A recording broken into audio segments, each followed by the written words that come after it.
बिस्मिल्लाहिर्रहमानिर्रहीम। अस्सलाम वालेकुम डियर स्टूडेंट्स। आज हम physics class 11 unit number 9 current electricity and electrostatic के एक्सरसाइज शॉर्ट क्वेश्चन सॉल्व करेंगे। एक्सरसाइज में टोटल 9 क्वेश्चंस हैं।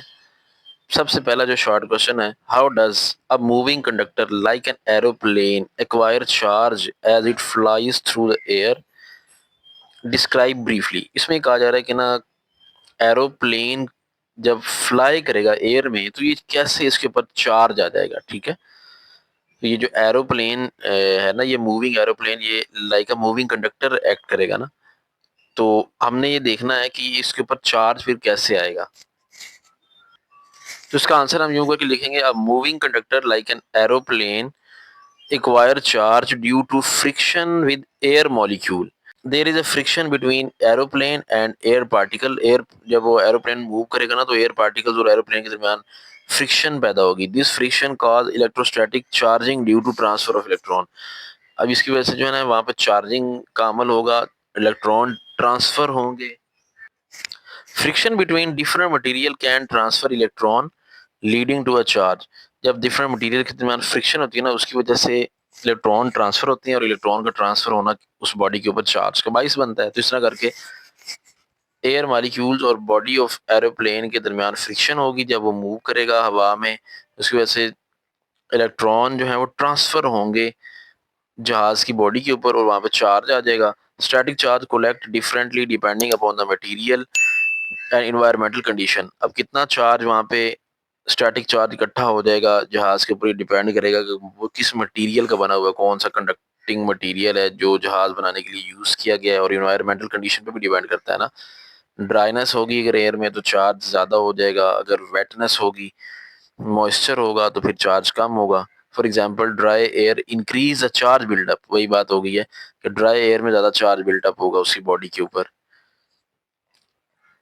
अगला क्वेश्चन है, define electric intensity and electric potential. ये डिफाइंस हैं, ये हमने पढ़ी थी टॉपिक में, इसे आप डिफाइन याद कर लें। इलेक्ट्रिक फील्ड इंटेंसिटी हमने देखा था, force per unit positive charge in an electric field is called electric field intensity, और इसका यूनिट क्या था, फोर्स का यूनिट न्यूटन, चार्ज का यूनिट कूलम, तो न्यूटन पर कूलम इसका यूनिट है, जिसको सम टाइम वोल्ट पर मीटर भी हम कहते हैं। ये हमने प्रूव भी किया था कि न्यूटन पर कूलम वोल्ट पर मीटर के इक्वल कैसे आता है। इसका फार्मूला लिख दीजिएगा साथ। बाकी इलेक्ट्रिक पोटेंशियल, तो इलेक्ट्रिक पोटेंशियल ये वर्क डन होता है जो कि हम किसी यूनिट पॉजिटिव चार्ज को इनफिनाइट पॉइंट से उठाकर किसी चार्ज की इलेक्ट्रिक फील्ड के अंदर तक लाने के लिए करते हैं। इसको हम एब्सोल्यूट इलेक्ट्रिक पोटेंशियल भी बोलते हैं, और इसका यूनिट वोल्ट है जो कि जॉल पर कूलम के इक्वल होता है। यहाँ से यूनिट निकलता है ना, formula V is equal to W over Q है। तो वर्क का यूनिट जॉल, चार्ज का यूनिट कूलम, न्यूटन जॉल पर कूलम बन जाएगा। V is equal to W over Q formula है ना, W over Q formula W over Q है। अब वर्क का यूनिट जॉल, चार्ज का यूनिट कूलम, तो जॉल पर कूलम बन जाएगा। तो इस तरह करके आप इसका आंसर लिख देंगे, दोनों की डिफाइन और इनके फार्मूले लिख दें, तो आपको इंशाल्लाह 2 नंबर मिल जाएंगे पूरे। बाकी ये एक लॉन्ग क्वेश्चन है इलेक्ट्रिक पोटेंशियल, अगर आप इसको डिटेल में समझना चाहते हैं तो आप इसको लाजमी देखिएगा वीडियो, ये लॉन्ग क्वेश्चन भी है।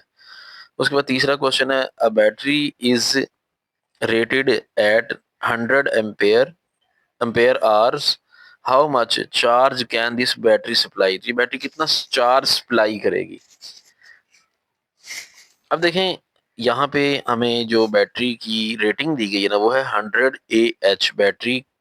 वो कितना चार्ज सप्लाई कर सकती है, वो है 3.6 into 10⁵ coulomb of charge. Formula क्या है इसका, कैसे निकाला हमने, फार्मूला है करंट का I is equal to Q by T. यहाँ से क्यू की वैल्यू निकालेंगे, Q is equal to I T. अब आई कितना, 100 एम्पेयर है। टाइम उन्होंने हमें कितना दिया, ये हमें दिया उन्होंने टाइम 1 आवर दिया। 1 आवर में 3600 सेकंड होते हैं, तो आर की जगह 3600 सेकंड लिख देंगे। तो इन सारों को मल्टीप्लाई कराएंगे तो 3.6 इंटू 10⁵ कूलम हमारे पास आंसर आ जाएगा। कैलकुलेटर पे आप चेक कर सकते हैं। क्वेश्चन नंबर 4 है, is electron volt is unit of potential difference और एनर्जी। क्या इलेक्ट्रॉन वोल्ट एनर्जी का यूनिट है या पोटेंशियल डिफरेंस का, इसको एक्सप्लेन करें। इलेक्ट्रॉन वोल्ट जो है ये एनर्जी का यूनिट है। हमने ये पढ़ा भी था जब इलेक्ट्रॉन वोल्ट टॉपिक मैंने आपको पढ़ाया था, डिटेल के साथ देखा था हमने। क्योंकि ये इलेक्ट्रॉन वोल्ट बेसिकली क्या है, it is a kinetic energy that electron gain और loss when it move between 2 point having potential difference of 1 volt, 2 point के दरमियान अगर पोटेंशियल डिफरेंस 1 वोल्ट है तो उनके दरमियान में जब इलेक्ट्रॉन मूव करता है तो वो कितनी एनर्जी गेन या लॉस करता है, उसी को हम बोलते हैं पोटेंशियल इलेक्ट्रॉन वोल्ट। तो जारी बात है, फिर ये एनर्जी गेन या लॉस करता है तो ये एनर्जी का यूनिट होगा। तो फार्मूला है W is equal to Q V, Q की जगह इलेक्ट्रॉन का चार्ज लिखेंगे 1/6 इंटू 10⁻19 और पोटेंशियल कितना 1 वोल्ट है, दोनों को मल्टीप्लाई कराएंगे तो हमारे पास 1/6 इंटू 10⁻19 -19 जौल आ जाएगा, क्योंकि सी वी जो है वो जौल के इक्वल होता है। 1 इलेक्ट्रॉन वोल्ट जो है 1/6 इंटू 10⁻19 जौल के इक्वल होता है 1 इलेक्ट्रॉन वोल्ट, तो हम ये कहेंगे कि एनर्जी का यूनिट है।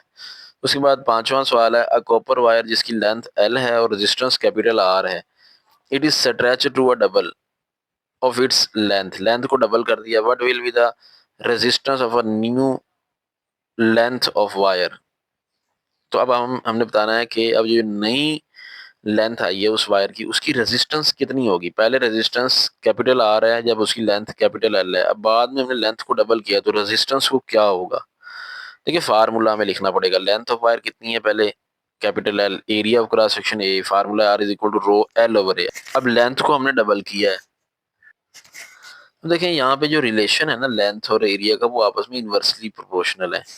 ठीक है, लेंथ के डायरेक्टली प्रोपोर्शनल है, रेजिस्टेंस और एरिया की इन्वर्सली प्रोपोर्शनल है। अब हमने लेंथ को डबल कर दिया है, जब हमने स्ट्रेच किया डबल होगी लेंथ, तो उसका फिर एरिया ऑफ क्रॉस सेक्शन वो हाफ रह जाएगा जब लेंथ को आप डबल कर। अब ये देखें ये रिलेशन है ना, हमने लेंथ को क्या कर दिया है डबल, जब लेंथ को डबल करेंगे तो एरिया ऑफ क्रॉस सेक्शन भी जारी बात है हाफ होगा, क्योंकि ओवरऑल वॉल्यूम तो वायर का कांस्टेंट रखना है ना। तो अगर ये डबल की है ऊपर वाली चीज, फिर नीचे वाली हाफ कर दें ताकि ओवरऑल रिजल्ट पे कोई इफेक्ट ना आए। ठीक है, तो यहाँ पे हम वैल्यूज लगा देंगे, R dash is equal to rho, length की टू जगह 2L लिख देंगे, एरिया हाफ हो जाएगा A/2, ये 2 तीसरा बटा ऊपर जाकर मल्टीप्लाई हो जाएगा, 2 2 4 साइड पे हो जाएगा, 4 रो एल ओवर ए। अब रो एल ओवर ए रेजिस्टेंस की इक्वल होगी, तो रेजिस्टेंस 4 टाइम इंक्रीज कर जाएगी अगर हम लेंथ को डबल करेंगे तो। नेक्स्ट क्वेश्चन है, why does the resistance of a conductor rises with increase in temperature, जब टेम्परेचर बढ़ाएंगे तो किसी भी कंडक्टर की रेजिस्टेंस क्यों बढ़ जाती है। उसका आंसर ये है कि रेजिस्टेंस बेसिकली है क्या, opposition offered to the conductor to the flow of current, electron के फ्लो में रुकावट किसी भी कंडक्टर में, उसको हम बोलते हैं रेजिस्टेंस।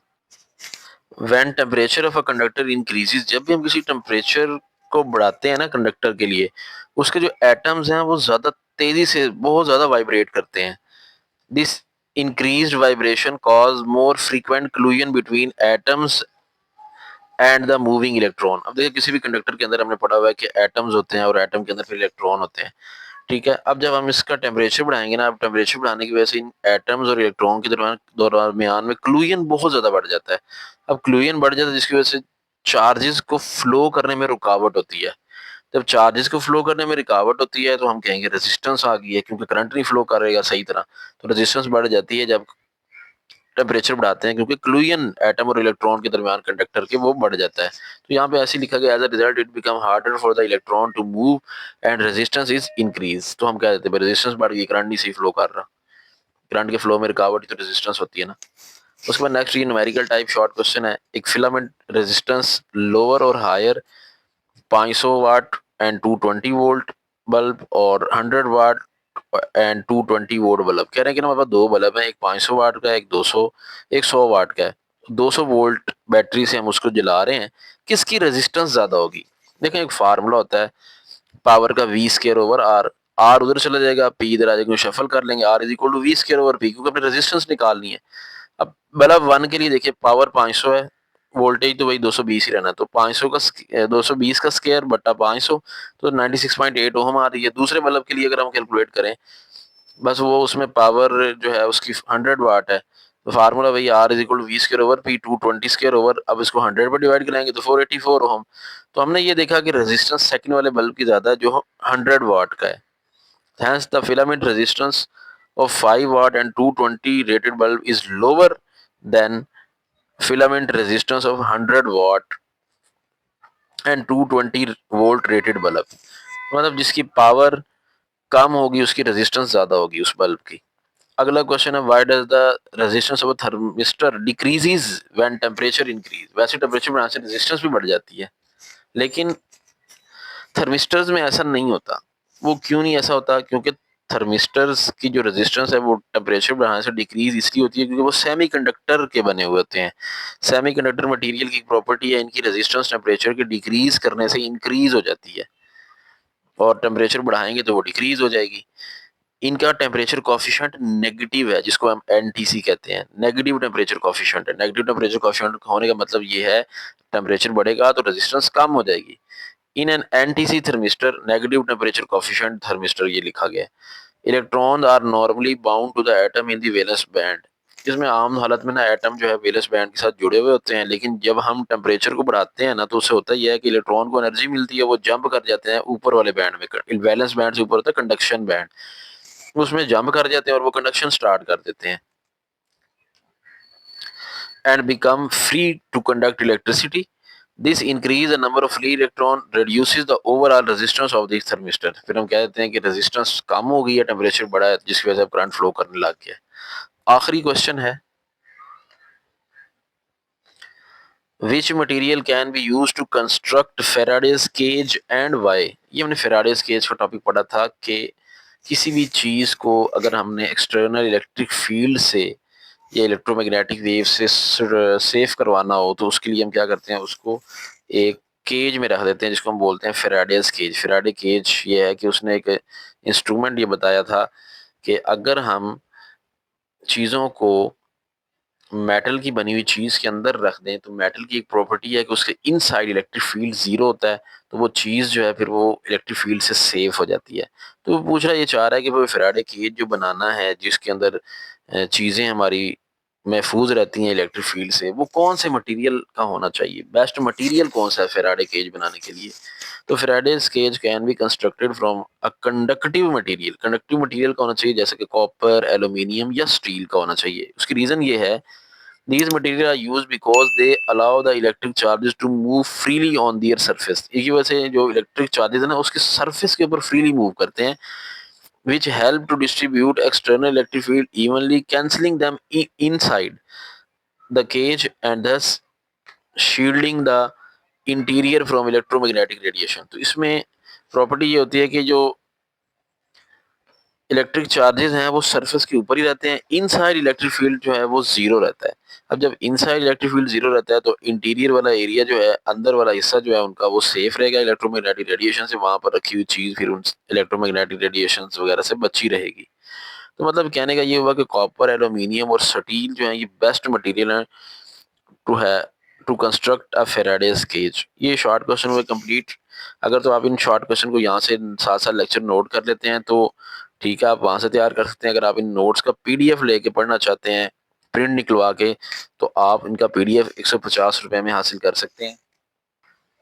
उसके लिए आपको इस नंबर पे इजी पैसा अकाउंट में 150 रुपीज़ सेंड करके फीस, और इसी व्हाट्सएप नंबर पे आपने मैसेज करना है। तो आपको व्हाट्सएप पे PDF file, full book, exercise, short question, constructed response question और एमसीक्यूज आंसर की फाइल सेंड कर दी जाएगी सिर्फ 150 रुपीज़ में। तो वीडियो कंप्लीट, उम्मीद है वीडियो को पसंद आई होगी। मिलते हैं नेक्स्ट वीडियो में जल्द। अपना ख्याल रखिएगा। अल्लाह हाफिज़।